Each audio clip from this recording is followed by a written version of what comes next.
चलिए आज के वीडियो में हम बताएंगे कक्षा 10 का गोधुल, ठीक है, भाग 2 हिंदी है, ठीक है। क्या है? हिंदी का आंसर क्वेश्चन हल करने वाले हैं, ठीक है। और यहाँ पर इसका देखा जाए, इस चैप्टर का लेखक कौन है तो मैक्स मुलर है, ठीक है। इसका यहाँ पर पूरा डिटेल दिया हुआ है, ठीक है। इनका यहाँ पर दिखा रहा है जन्म आधुनिक जर्मन के डेसाउ नामक नगर में हुआ था। कब हुआ था? तो 6 दिसंबर 1823 ईस्वी में हुआ था, ठीक है। और इनका पूरा जर्नी यहाँ पर लिखा हुआ है, ठीक है। आप पढ़ सकते हैं इसको। हम इसके डायरेक्ट क्वेश्चन पर चलते हैं और चैप्टर है इसका तीसरा, ठीक है। चैप्टर क्या है? चैप्टर तीसरा है भारत से हम क्या सीखे, ठीक है। इससे पहले वीडियो नहीं देखे तो जाके प्लेलिस्ट में देख सकते हैं, जो कि चैप्टर 1, चैप्टर 2, ठीक है। और चैप्टर कंप्लीट किया, इस चैप्टर 3 हमने हल करने जा रहे हैं, ठीक है। और इसका क्वेश्चन नंबर हम हल करेंगे, ठीक है। तो क्वेश्चन नंबर 1 हमारा कह रहा है कि समस्त भूमंडल में सविद संपदा और प्राकृतिक सौंदर्य से परिपूर्ण देश भारत है। लेखक ने ऐसा क्यों कहा? तो लेखक ने भारत को सविद संपदा और प्राकृतिक सौंदर्य से परिपूर्ण इसलिए कहा क्योंकि भारत में प्राचीन काल से ही ज्ञान, विज्ञान, कला, संस्कृति और प्राकृतिक संसाधनों की प्रचुर रही है, ठीक है। यहाँ की सभ्यता, आध्यात्मिकता और प्राकृतिक सुंदरता अद्वितीय है, ठीक है। इसलिए लेखक ने भारत को क्या बोला? सौंदर्य परिपूर्ण देश बोला, ठीक है। क्या बोला? प्राकृतिक सौंदर्य परिपूर्ण देश बोला, ठीक है। चलिए इसके बाद अगला देखते हैं। अगला सवाल दूसरा हमारा क्या कर रहा है? लेखक की दृष्टि में सच्चे भारत के दर्शन कहाँ हो सकते हैं और क्यों? तो लेखक की दृष्टि में, ठीक है, में सच्चे भारत के दर्शन गांव में कहाँ हो सकता है? गांव में हो सकते हैं, क्योंकि भारत की आत्मा गांव में बसती है। यानी कि भारत की जो आत्मा है ना, आत्मा गांव में बसती है। गांव में ही भारतीय संस्कृति, परंपराएं और जीवन शैली अपने मूल रूप में मिलती है, ठीक है। क्या कर रहा है? परंपराएं और जीवन शैली अपने मूल रूप में मिलती है। कहाँ? गांव में, ठीक है। चलिए इसके बाद हम तीसरा नंबर देखते हैं। तीसरा नंबर सवाल हमारा क्या कह रहा है?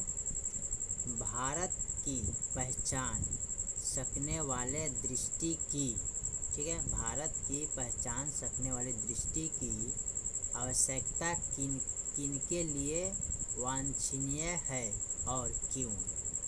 यहाँ पर है भारत को पहचान सकने वाली दृष्टि की आवश्यकता उन लोगों के लिए वांछनीय है जो भारत को सही मायने में जानना और समझना चाहते हैं, विशेषकर उन विदेशी अधिकारियों के लिए जो यहाँ शासन करने आते थे, ताकि वे भारत के वास्तविक स्वरूप को समझ सकें, ठीक है। क्वेश्चन नंबर हम चौथा देखते हैं, ठीक है। चौथा में क्या कर रहा है? लेखक ने किन विशेष क्षेत्रों में अभिरुचि रखने वाले के लिए भारत का प्रत्यक्ष ज्ञान आवश्यक बताया है? तो लेखक ने उन विशेष क्षेत्रों में अभिरुचि रखने वालों के लिए भारत का प्रत्यक्ष ज्ञान आवश्यक बताया है, जो भूविज्ञान, ठीक है, भूविज्ञान, वनस्पति विज्ञान, जीव जंतु विज्ञान, पुरातत्व, इतिहास, कानून, अर्थशास्त्र और राजनीतिक जैसे विषयों में रुचि रखते हैं, ठीक है। चलिए इसके बाद हम 5वां नंबर सवाल को देखते हैं। ठीक है, 5वां नंबर सवाल क्या कर रहे हैं, लेखक ने वारेन हेस्टिंग से संबंधित किस दुर्भाग्यपूर्ण दुर्घटना का हवाला दिया है और क्यों? लेखक ने वारेन हेस्टिंग्स द्वारा वाराणसी के पास मिले सोने के सिक्कों के महत्व को ना समझ पाने और उन्हें गला देने की दुर्भाग्यपूर्ण घटना का हवाला दिया है।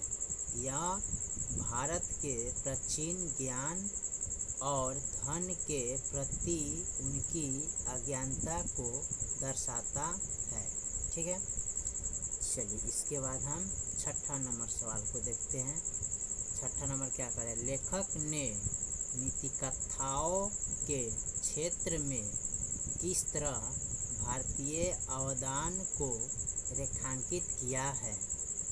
लेखक ने नीतिकथाओं के क्षेत्र में पंचतंत्र और हितोपदेश, ठीक है, क्या है, हितोपदेश जैसी भारतीय कथाओं के योगदान को रेखांकित किया है, जिनका अनुवाद विश्व की कई भाषाओं में हुआ और जिन्होंने नैतिक शिक्षा के प्रसार में महत्वपूर्ण भूमिका निभाई है। ठीक है, 6ठा का बाद हम 7वां नंबर को देखते हैं। 7वां नंबर सवाल हमारा क्या कह रहा है, भारत के साथ यूरोप के व्यापारिक संबंध के प्राचीन प्रमाण लेखक ने क्या दिखाए हैं?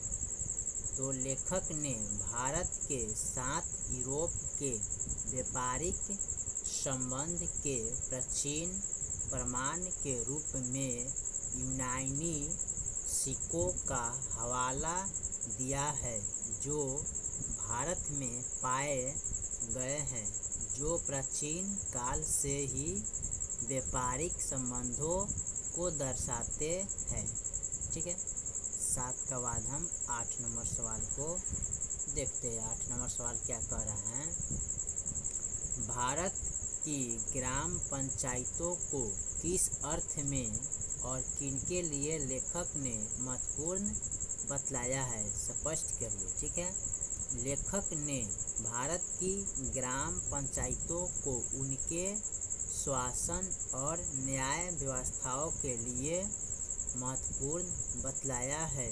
ये पंचायतें प्राचीन काल से ही गाँवों में सामाजिक व्यवस्थाओं और न्याय को बनाए रखने में महत्वपूर्ण भूमिका निभाती रहती हैं। ठीक है, इसके बाद 9 नंबर सवाल को देखते हैं। 9 में क्या कह रहा है, धर्मों की दृष्टि से भारत का क्या महत्व है?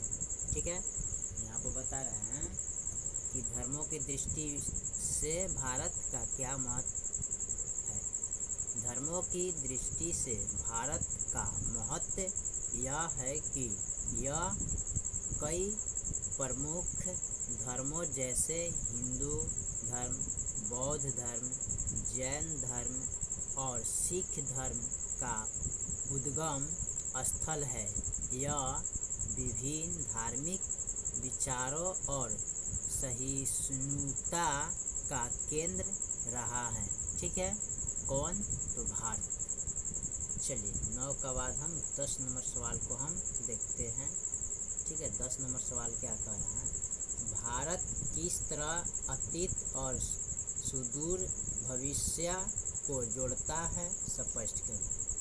भारत अपनी प्राचीन सभ्यता और संस्कृति के माध्यम से अतीत को वर्तमान से जोड़ता है और अपनी आध्यात्मिकता तथा दार्शनिक परंपराओं के माध्यम से भविष्य के लिए प्रेरणा प्रदान करता है।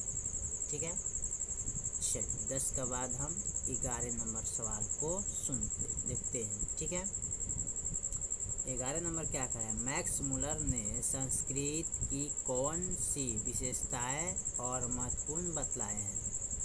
मैक्स मुलर ने संस्कृत को विश्व की सबसे प्राचीन भाषाओं में से एक बताया है और इसे सभी यूरोपीय भाषाओं की जननी माना है।